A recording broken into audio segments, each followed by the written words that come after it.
Vamos abrir lá em 2 Timóteo. O tempo corre.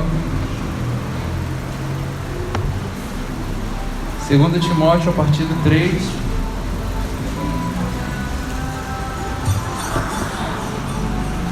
Quer dizer, 2 Timóteo, capítulo 3, a partir do 10. Minha versão NVI provavelmente vai estar diferente de vocês. Pode ser que depois desse eu vou ler outros. Amém? 2 Timóteo 3, eu vou ler do 10 até o 4, no versículo 5. É importante falar, irmãos, que aqui na carta de 2 Timóteo, essa é a última carta de Paulo que a gente tem. Aqui é o último registro de Paulo falando com o mundo. E ele está falando para Timóteo como ele deve fazer, o que ele não deve fazer. E a gente pode tirar isso para a gente também. Então, a partir do 10 eu vou ler até o 4, no versículo 5. 2 Timóteo 3, 10. A partir do versículo 10, eu vou ler até o 4, terminando no versículo 5. Amém? Aqui é Paulo falando para Timóteo. Mas você tem seguido de perto o meu ensino, a minha conduta, o meu propósito, a minha fé, a minha paciência, o meu amor na minha perseverança, as perseguições e os sofrimentos que enfrentei, coisas que me aconteceram em Antioquia, Icônio e Listra. Quanta perseguição suportei, mas de todas essas coisas o Senhor me livrou. De fato, todos os que desejam viver piedosamente em Cristo Jesus serão perseguidos. Contudo, os perversos e impostores irão de mal a pior, enganando e sendo enganados. Quanto a você, porém, permaneça nas coisas que aprendeu e das quais tem convicção, pois você sabe de quem o aprendeu. Porque desde criança você conhece as sagradas letras, que são capazes de torná-lo sábio para a salvação mediante a fé em Cristo Jesus.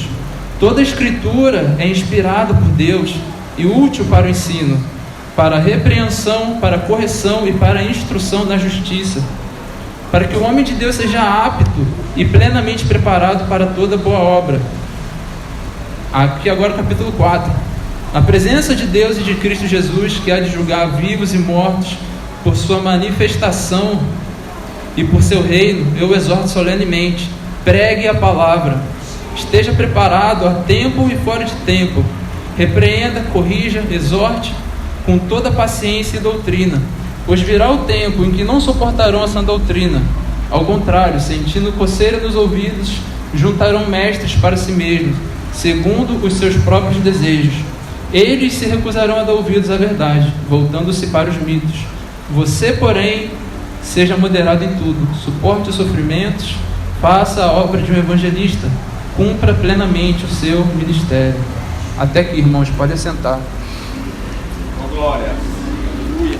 Irmãos, hoje eu quero falar com vocês sobre cultura. Sobre o que é a cultura do reino. Aqui, como eu falei, é o último registro de de Paulo para o mundo, falando com Timóteo. E ele está falando aqui o que ele deve fazer.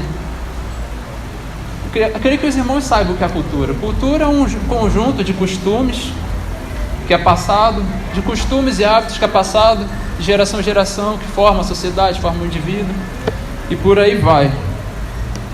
E só nesse trechinho aqui que a gente leu, irmãos, a gente vê que a cultura do reino não é para todos. Não é para todos porque muitos não vão querer viver nessa cultura, não vão querer adquirir esses hábitos, esses costumes e viver conforme a palavra de Deus está falando aqui. E aí, para a gente ter um pouquinho mais de noção sobre como é essa cultura do reino, eu quero ler em 1 Coríntios 4. Não precisa abrir não, vou ler aqui rapidinho. Quem quiser abrir, pode abrir. Mas é importante você escutar, porque aqui Paulo está falando o que acontece quando você vive a cultura do reino. 1 Coríntios 4, do 9 ao 13. Porque me parece que Deus nos colocou, a nós, os apóstolos, em último lugar, como condenados à morte. Viemos a ser um espetáculo para o mundo, tanto diante de anjos como de homens. Nós somos loucos por causa de Cristo, mas vocês são sensatos em Cristo. Nós somos fracos, mas vocês são fortes. Vocês são respeitados, mas nós somos desprezados. Até agora estamos passando fome, sede e necessidade de roupas. Estamos sendo tratados brutalmente. Não temos residência certa e trabalhamos arduamente com nossas próprias mãos. Quando somos amaldiçoados, abençoamos. Quando perseguidos, suportamos. Quando caluniados, respondemos amavelmente. Até agora nos tornamos a escória da terra e o lixo do mundo. Aqui Paulo está falando sobre o que é ser um cristão. A escória da terra, o lixo do mundo. Isso do ponto de vista do mundo, olhando para a gente. E aí, irmãos, é interessante que imagina, essa carta aqui, Paulo está falando assim: Timóteo, vem cá, vem comigo, vem sofrer comigo. E é isso que toda a Bíblia, na verdade, está falando para a gente. Vem sofrer comigo. Tem uma frase, eu não lembro de quem é agora, é um pregador antigo, que ele fala assim: Senhor, vendo como você trata os seus amigos, eu entendo porque você tem poucos. Porque a cultura do reino é para poucos. E a gente vê aqui, ó. Por que eu estou falando de cultura? Porque Paulo está falando: você tem visto de perto como é? Você tem visto o que eu tenho feito? Minha conduta, meu propósito, minha fé, minha paciência, meu amor, minha perseverança. As perseguições e os sofrimentos que enfrentei. Paulo foi preso, ele foi chicoteado, ele sofreu naufrágio, como eu acabei de ler aqui, sofreu fome, sede, faltou roupa. Aqui nessa carta ele fala: traz meu casaco, estou com frio. Ele estava preso, irmãos. E aí aqui, para dar um pontinho final nisso, ele fala, de fato, no versículo 12 de 2 Timóteo 3, todos os que desejam viver piedosamente em Cristo Jesus serão perseguidos. E aí eu pergunto, irmão, você tem visto esse evangelho por aí? Você tem visto aí a gente muitas vezes não pode nem chamar de servo de Deus, mas os famosos gospel. Você vê como está tudo de cabeça para baixo? Os pastores de Rolex, sapato de couro. Que evangelho é esse que eles estão vivendo? Que cultura é essa que eles estão vivendo? É a cultura do reino? Paulo acabou de falar aqui, ó, a escória da terra, o lixo do mundo. Isso é ser cristão. E aí a gente tem que perguntar. A Hillary cantou: quero conhecer Jesus. Você quer conhecer Jesus? Você quer esse evangelho de fato? Você quer conhecer Jesus? Essa é a pergunta mais importante da tua vida, irmãos. Você quer ser desprezado? Na palavra aqui, creio que em Mateus, no Sermão do Monte, e na carta de Paulo aqui, ele também fala que se contente se você tem o de comer, se você tem roupa. E Jesus, ele fala que você vai ter isso. Mas Paulo falou: passei fome, passei sede, passei frio. O que Paulo entendeu que a igreja não entendeu, irmão? Por que Paulo entendeu essa cultura e viveu ela tão ferozmente, e a gente acha que viver o reino é vir para o culto ouvir uma palavrinha? Eu gosto de perguntar assim: irmão, que vitória que você veio receber aqui hoje? Você já não recebeu a vitória? Você já não está salvo?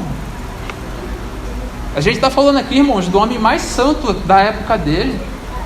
Ele falando: a escória da terra, o lixo do mundo. O restante, irmãos, é restante. O que Cristo te promete é salvação e vida eterna. Ah, mas eu quero isso, eu quero aquilo. Ele falou para Paulo: minha graça te basta. Quando você entende isso, aí talvez, se você tiver maturidade, Deus te prospere em todas as áreas da vida. Porque prosperidade não é riqueza, irmãos. Prosperidade é você fluir bem, andar bem em todas as áreas da sua vida, emocional, financeiro, tudo. Isso é prosperidade. Aí eu pergunto, você quer esse evangelho, irmãos? Que vitória é essa que você veio receber, irmãos? Culto é para cultuar. Você não recebeu a vitória ainda? Então busca. Porque a vitória é salvação, irmãos. O restante, Jesus falou, no mundo sofrerão aflições. Ele pode fazer prosperar? Pode. Mas se você vier para cá buscando isso, teu coração está longe. Você não entendeu nada da cultura do reino.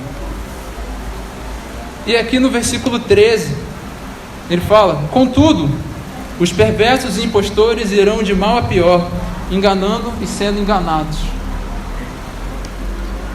Eu quero falar, irmãos, que o cristão, a vida do cristão é tipo camadas. Vocês já viram Shrek? Que ele fala, ogros são como camadas. São como cebolas, cebolas têm camadas. Porque você primeiro sai do mundo. Você estava no mundo. Você ultrapassou a primeira camada, saiu do mundo, veio para a igreja. E muitas vezes a pessoa ela para na segunda camada. Porque não é, irmão, porque você está vindo aqui na igreja que está tudo certo. Porque muitas vezes a gente viu isso com o catolicismo e a gente está vendo isso acontecendo no dia de hoje. Que a tradição dos ministérios está matando a fé de muita gente. Está te colocando numa bolha. Está te colocando numa piscininha de quintal, numa piscina de bolinha. Enquanto o evangelho é um oceano, irmãos. Mas a questão é, no oceano tem tubarão, tem onda. Você não está com o pé no chão, você não tem controle. Você não tem controle, você está entregue. Na piscina de bolinha você tem tudo sob controle. E aí, você quer esse evangelho? Você saiu da primeira camada. Você saiu do mundo e está na igreja. Mas muitas vezes o formato da tradição da igreja não é o evangelho. Pode conter coisas do evangelho. Mas será que é o evangelho? Jesus fala em Lucas 6:39. Jesus também fez a seguinte comparação: pode um cego guiar outro cego? Não cairão os dois no buraco? Nós gostamos muito de criticar os católicos, irmãos, mas a gente está caindo nas mesmas tradições. E quando eu falo de tradições, eu falo de coisas que a gente vai fazendo, a gente nem sabe por que a gente faz, mas está todo mundo fazendo e a gente faz. Se você pesquisar na internet, tem uns experimentos sociais aí. Uma moça chegou numa sala de espera. Sempre que tocava uma buzina, todo mundo ficava em pé. Aí ela começou a ficar. Aí a pergunta era, será que quando todo mundo sair da sala, ela vai ficar em pé ainda? Ela ficou. Tem um outro que numa universidade a professora falou assim, se alguém chegar atrasado, eu vou levantar essa pasta verde e vou perguntar para vocês, que cor vocês estão vendo? Vocês falam vermelho. Vamos ver se ele vai falar que é vermelho. Aí chegou alguém atrasado, tal. Aí chegou a hora dele, ele olhou para um lado, olhou para o outro. Ele está vendo na cara dele que é verde, mas ele falou é vermelho. Contudo, os perversos e impostores irão de mal a pior, enganando e sendo enganados. Você vê que é um ciclo orgânico. Você engana e é enganado, engana e é enganado. Eu estou aqui fingindo que sou crente, você está aí fingindo que é crente. Eu não te exorto, você está de bem comigo. A gente vive na nossa tradição sem saber o que a gente está fazendo, mas a gente está fazendo. E assim vai. Por exemplo, eu falo disso, irmão, porque a gente tem que aprender a questionar. A gente lê lá em Atos os bereanos. Paulo foi lá e pregou. Imagina a pregação de Paulo, irmãos, coisa linda, devia ser. Aí os bereanos falam assim, peraí que eu vou lá nas escrituras ver o que você está falando aí, para ver se condiz. Se você ouve tudo e fala assim, aleluia, glória a Deus, irmãos, e se for o Satanás falando? Como é que você vai saber? Então, por exemplo, a gente tem a tradição aqui na igreja, de cantar os hinos da harpa. Por quê? Porque eles estão glorificando a Deus. Faz sentido. Os hinos da harpa tem toda uma história. Mas uma coisa que eu já me perguntei várias vezes, por exemplo, quando o círculo de oração canta, quando os jovens cantam, tem a pessoa regendo, né? E está todo mundo olhando para o telão. Por que tem uma pessoa regendo? Se não tivesse, mudaria alguma coisa no jeito que elas estão cantando? Alguém estudou regência? Alguém está entendendo o que está acontecendo? Ou é só porque fica mais bonito fazer assim? Vocês entendem que a gente faz as coisas porque está todo mundo fazendo? Isso é reino? Jesus te chamou para isso? Para você aceitar qualquer coisa? Você nem sabe. Você tem que, no mínimo, perguntar: o que é isso? Por que a gente faz assim? Por exemplo, sábado e domingo. Está lá os 10 mandamentos. É mandamento, sábado. Por que a gente não tira mais o sábado? Por que agora é o domingo? Porque um papa falou. Mas eu vou deixar claro aqui, na carta de Paulo, lá em Romanos, ele está falando: tanto faz o dia, irmão. Seu culto é diário. Mas vocês estão entendendo aonde eu estou querendo chegar? Alguém está entendendo aqui? Porque falar sobre essas coisas é meio complicado. Por exemplo, irmão, roupa. Eu não vou nem falar de roupa de mulher porque dá um bafafá. Mas no calor do Brasil, irmão, você vem de terno e gravata. Porque é um costume. É um costume que veio da Europa. Na Europa é frio, irmão. Mas não tem que usar o terno e a gravata, porque senão Deus ele vai olhar e vai falar assim: meu Deus, o Diego hoje não está de terno e gravata. Hoje ele não vai receber a vitória. Aí eu pergunto de novo: que vitória, irmão? Você já não é mais que vencedor, não? Né? Outra coisa, irmão, que essa é engraçada, o jeito de pregar. Você já viu aqueles assim, ó? Porque nessa noite, o Espírito de Deus vai falar com você, irmão, o que é isso? Parece até o Satanás. Já viu gente demoniada? Aí pega, quando vai dar uma frase de efeito, faz assim, porque o Espírito de Deus. Por quê? Viu alguém fazendo? Falou: caramba, quando faz assim os outros dão glória a Deus, os outros se empolgam.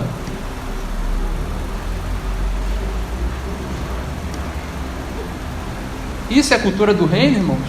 Frutos do Espírito: mansidão, alegria, sobriedade, domínio próprio. Porque nessa noite... Que isso, irmão? Você vê, parece que todo mundo fala igual. Perceberam? Ainda mais os das antigas. É a mesma coisa. Você não sabe nem quem é que está pregando. Se você escuta a sua voz, você não sabe quem é. Aí tem aqueles: irmãos, porque nessa noite vou falar com vocês. Aleluia.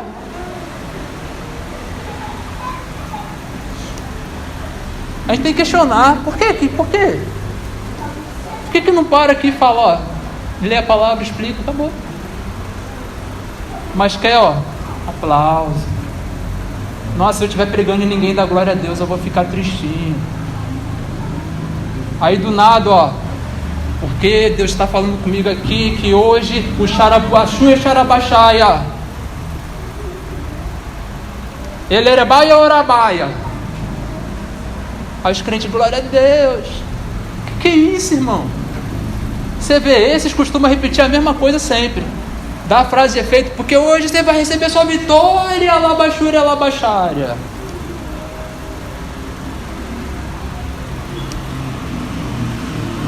Que vitória, irmão! Você já não é mais que vencedor? Aqui em Lucas 20, 46. Cuidado com os mestres da lei. Eles fazem questão de andar com roupas especiais e gostam muito de receber saudações nas praças e ocupar os lugares mais importantes nas sinagogas e os lugares de honra no banquete. Irmãos, isso aqui, ó, Jesus condenou isso aqui, irmão. Não tem divisão da igreja, irmão. Ele falou assim, eles fazem questão de usar roupa especial, eles fazem questão de sentar em lugares separados, os lugares especiais.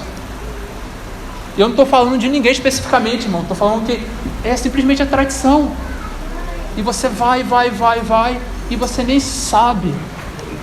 E agora, irmãos, eu tenho que falar, não se conforme. Você saiu da forma do mundo, veio para a igreja, mas agora você está na forma gospel, da tradição, que alguém falou que é assim. Obrigado, irmão. E aqui é legal que Paulo fala assim: quanto a você não, Timóteo, você não. Eles podem estar fazendo essas coisas aí. Na carta da 1ª e 2ª Timóteo, ele cita várias traições. Fala, me traíram, me abandonaram, me desprezaram. Estão jogando o evangelho de cabeça para baixo, fazendo malabarismo. Mas você, Timóteo, você não. Não faça isso. Você não. E aí eu pergunto, irmãos, de quem você tem aprendido? Você tem bebido água limpa? Você tem se alimentado de alimento sólido? Irmão, se você não sabe o que é alimento sólido, está aqui. Logo aqui embaixo, no 16 e no 17. Toda a escritura é inspirada por Deus e útil para o ensino, para a repreensão, para a correção e para a instrução da justiça. Muitas vezes você não questiona, ou acontece qualquer coisa e você nem percebe, porque você não leu. Foi o que o Levi falou. Você não tem conhecimento da palavra. Eu falo, irmão, se você não, no mínimo você não busca ter o hábito de ler diariamente, você ainda não entendeu nada. Você não entendeu o evangelho. Você só está na bolinha gospel. Você está no labachura, labachara, glória a Deus. Terno e gravata, vindo no culto domingo. O culto é diário, irmão. Culto é vida, adoração, sacrifício diário. Diário. Você vem aqui, irmãos, para você entregar mais, para você ser constrangido pela palavra e falar assim, eu posso ser melhor. O evangelho não vai te deixar confortável, irmão. Ele vai falar assim, você pode ser melhor. Deus sabe quem você era antes do pecado. Você é mais que isso. E aí, irmãos, a gente lembra lá de Josué 1:8. Não deixe de falar as palavras deste livro e da lei, de meditar nelas de dia e de noite, para que você cumpra fielmente tudo que nele está escrito. Só então os seus caminhos prosperarão e você será bem-sucedido. Pode ser terreno isso aqui? Pode. Mas a única certeza que você tem é espiritual. Espiritual com certeza. Aqui na vida, talvez. Mas a vida eterna, você pode ter certeza. E é lindo aqui, ó. Aqui já no 4, no 1 e no 2. Pregue a palavra e esteja preparado a tempo e fora de tempo. A tempo e fora de tempo. Irmão, com o evangelho não tem tempo ruim. Ah, então eu tenho que falar o tempo todo?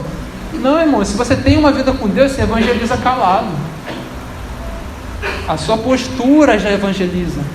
O que você faz e o que você não faz. Isso já é o poder de Deus sobre a sua vida.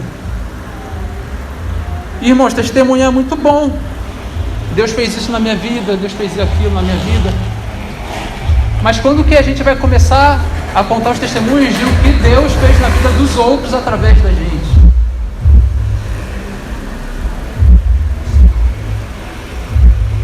Melhor é dar do que receber. A gente não pode ver Deus como dá. Eu quero, Senhor, eu quero. O que você quer entregar para Ele?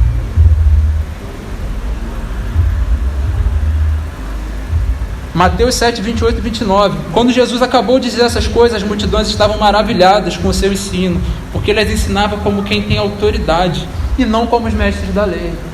Por quê? Os mestres da lei, eles falam bonito, mas eles não vivem.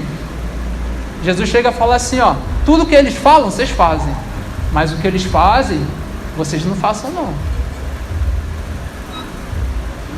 Jesus pregava como quem tem autoridade, porque o que ele falava, ele vivia. E a gente percebe quando a pessoa ela vive o que ela fala. Você tem que começar a questionar, irmão. Senão você está bebendo água suja, você está se poluindo e nem sabe. A palavra, irmãos, a palavra é o que vai te dar o entendimento se você está se alimentando bem ou não. E aqui para finalizar, pois virá o tempo em que não suportarão essa doutrina, ao contrário, sentindo coceira nos ouvidos, juntarão mestres para si mesmos, segundo seus próprios desejos.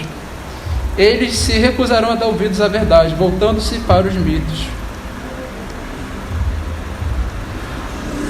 Eu gosto de falar assim, irmão, parece que Jesus morreu no meio de dois empresários.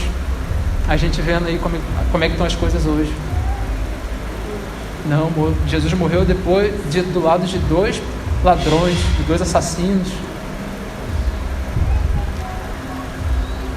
Eu falo, irmãos, que a igreja, ela precisa de uma reforma, porque a tradição já está estragando tudo, irmão. Do mesmo jeito que aconteceu com a igreja católica, hoje, na igreja evangélica, precisa de uma reforma. O evangelho, irmãos, ele não é uma bolha, ele é um oceano, não é uma piscina de bolinha. E aí a questão é, você quer mergulhar? Você quer perder o controle? Você quer enfrentar os tubarões? Ou você quer ficar confortável? E aqui mais uma vez, para terminar, Paulo fala para Timóteo: você, porém, Timóteo, você não. E a pergunta aqui hoje, irmãos, é: você quer essa cultura do reino? Eles podem, irmãos, eles podem fazer o que eles quiserem com o evangelho, mas a questão é você. E eu falo, irmãos, para a glória de Deus, você não. Por favor, você não. É a tua salvação que está em jogo. Se você talvez, irmão, você entendesse que ler a Bíblia vai te trazer salvação, talvez você lesse todo dia. Mas você ainda não entendeu, irmão. Ah, mas eu trabalho muito. Irmão, eu estou falando de salvação. O que é, irmão? Qualquer coisa aqui no mundo comparada à sua salvação. Você ora, você fala com Deus, mas na leitura Deus fala contigo. Você lê a palavra e a palavra passa a ler você. E aqui, irmãos, quero só citar rapidinho a coisa mais linda. Atos 5:41. Os apóstolos saíram do sinédrio alegres por terem sido considerados dignos de serem humilhados por causa do nome. Eles tinham acabado de ser açoitados. Eu fico imaginando Pedro e João saindo assim, falando assim: caramba, a gente apanhou. Com as costas em carne viva, assim, ó. Caraca, a gente foi digno de sofrer por Jesus. Mas a coisa mais linda que eu já ouvi aqui nessa igreja foi do presbítero Nelson. Ele falou assim: vocês já conheceram alguém que apanhou por causa de Cristo? Ele falou assim: se vocês não conheceram hoje, vocês estão conhecendo. Irmão, que coisa linda. Coisa mais linda que eu já ouvi aqui nessa igreja. Eu apanhei por causa de Jesus. Coisa mais foi cuspido. Que coisa linda, irmão. Escória da terra, o lixo do mundo. O mundo vai, ó, te esmagar. Mas é legal que Paulo fala aqui, ó: na minha primeira defesa, todo mundo foi embora, me abandonaram, fiquei sozinho. Mas o Senhor permaneceu ao meu lado e me deu força. Irmãos, eu não sei se vocês sabem, mas existem várias e várias profecias de que o último grande avivamento, antes do fim, será no Brasil. Muitos profetas, evangelistas, o mais famoso é o Billy Graham, falou isso. O último grande avivamento que vai sair do Brasil e vai para o mundo, vai vir do Brasil. Aí eu quero perguntar, irmãos, você vai ser uma das pessoas que vai causar o avivamento? Você vai ajudar? Ou você vai ser surpreendido? Eles podem fazer o que eles quiserem com o Evangelho. Você, Timóteo, você não. Você não. Amém, irmãos? A pergunta é, você quer conhecer Jesus? Você quer ser a escória da terra e o lixo do mundo? Ou você quer andar de Rolex? Irmão, o relógio mostra a hora de qualquer jeito, irmão. Tem que tomar muita vergonha na cara, irmão, pro cara falar que é servo de Deus e andar de Rolex. Amém? Timóteo, eles podem, você não. Agradeço a minha oportunidade em nome de Jesus.